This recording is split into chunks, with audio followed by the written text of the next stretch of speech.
존경하는 강남구 군민 여러분 안녕하십니까? 신사동 노년일동 출신 허주연 의원입니다. 저는 오늘 지난 7월 관내 주요 창업 지원시설과 향후 12월 개관 예정이 되어 있는 강남 스타트업 센터 공간을 방문하고 느낀 소회를 말씀드리고자 합니다. 강남과 판교는 대표적인 스타트업 밀집 지역입니다. 자료 화면을 보시겠습니다.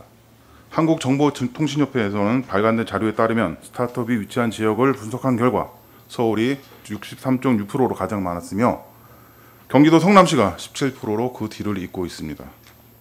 서울 내에 위치한 스타트업 소지를 살펴보면 자료 화면에서와 같이 강남구가 17.7%로 가장 많았으며 마포구, 금천구 순으로 조사되었습니다. 다만 작년도 조사 결과를 비교하면 스타트업이 위치한 지역으로 강남구 비율이 8.5%포인트만큼 하락한 것으로 나타났습니다.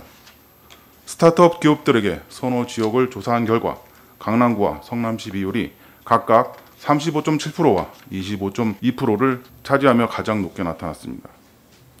이들 스타트업이 창업 당시 회사 위치 결정 고려사항으로는 저렴한 임대료 및 무료 입주 지원 항목이 42.5%로 가장 높았으며 다음으로 직원의 접근성, 대중교통 이용 용이성이 22.8%, 스타트업 전문 조직 및 시설의 밀집도가 11.9% 순으로 나타났습니다. 강남구는 그동안 중소벤처기업부의 역삼동 팁스타운 조성을 행정적으로 적극 지원하였고 강남구 청년 창업지원센터를 설치 운영하였으며 청년 스타트업에 대한 선도적 육성 지원 사업을 시행해 왔습니다. 그리고 이제 강남 스타트업 센터 개관을 앞두고 제2의 벤처붐을 조성하여 한국형 실리콘밸리 강남을 만들고자 주력하고 있습니다. 하지만 앞서 언급한 조사 결과를 보면 우려되는 점이 있는 것도 사실입니다. 강남구는 교통의 편의성 면에서 판교보다 장점이 있고 창업 시 중소벤처기업부와 우리고로부터 사무실 공간 제공 등의 각종 지원 사업의 혜택을 받을 기회가 있으며 전문 조직 및 시설의 인프라가 구축되어 있다는 면에서 매력적인 도시입니다.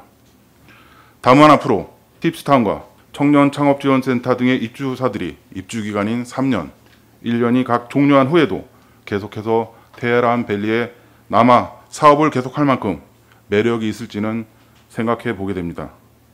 사무실, 주거 등의 높은 임대료 등으로 인하여 성공적인 창업 이후에 임대료가 저렴한 타 지역으로 옮겨가 사업을 지속하게 될 가능성이 농후하다는 점에서 스타트업 지원 사업에 있어서는 이에 대한 고민도 함께 해야 할 것입니다.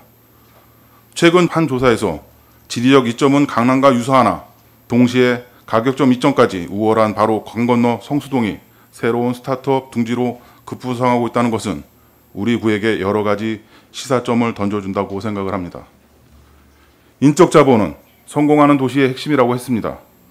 현대는 소득과 지식이 밀접하게 관련된 전문 지식의 시대이고 창의적인 아이디어 하나가 가져오는 생산력은 가히 폭발적이라고 할 수 있습니다. 각 지자체에서 벤처밸리 조성 사업을 경제적으로 추진하는 데는 그와 같은 배경이 있습니다. 우리 구에서 출발한 우수 스타트업 기업들이 높은 임대료 등에 밀려 다른 지역으로 떠나간다면 그리하여 그곳에서 성장 발전한다면 우리 지역구에서는 엄청난 손실이 아닐 수가 없습니다. 우리 구가 그동안 투자한 노력과 성과가 물거품 되지 않도록 지속적인 고용 창출과 주변 상권 활성화에 기여할 수 있도록 정부, 지자체의 각종 스타트업 지원 사업이 참여조력 기업들에 대한 후속적인 지원도 함께 마련되어야 할 것입니다. 집행부에서는 향후 스타트업 지원 사업을 추진하는 데 있어 사무실 공간 및 주거 공간의 저렴한 임대 공간의 지원 대책 마련과 세금 감면 등 졸업 기업들, 창업에 성공한 기업들이 지속적으로 그리고 안정적으로 지역에 뿌리 내리고 성장할 수 있는 방안을 다각도로 검토하여 주실 것을 당부드리며 발언을 마치도록 하겠습니다. 경청해 주셔서 감사합니다.